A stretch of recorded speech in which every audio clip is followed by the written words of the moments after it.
18 मुहर्रम को इमाम ज़ैनुल आबिदीन का इंतकाल हुआ। 100 घर था मदीना शरीफ में, थोड़ी सी आबादी होती थी, 100 घर था जहां 2 वक्त रोटी भी पहुंचती थी, बच्चों के कपड़े भी आते थे, कोई बीमार होता तो दवा का खर्चा भी आता था।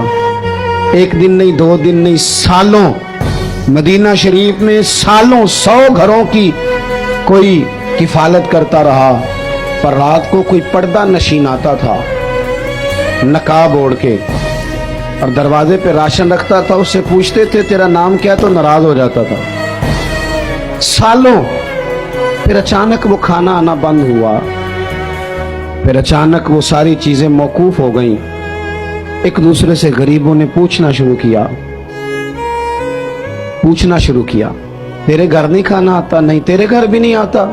कब से नहीं आया? मालूमात होने लगी, सब एक दूसरे से पूछने लगे तो पता चला 18 मुहर्रम से ना उसके घर आया है, ना उसके घर आया है, ना उसके घर आया है। 18 मुहर्रम से किसी के घर नहीं आया।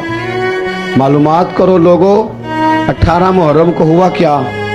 तो पता चला कि 18 मुहर्रम को इमाम ज़ैनुल आबिदीन का इंतकाल हुआ।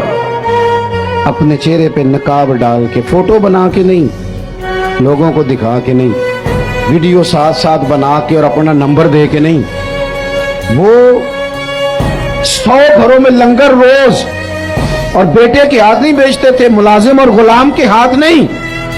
इसलिए कि जब किसी का दर्द उठता है ना, तो वो अल्लाह की रिजा के लिए हो, तो फिर उसकी कैफियत कुछ और होती है।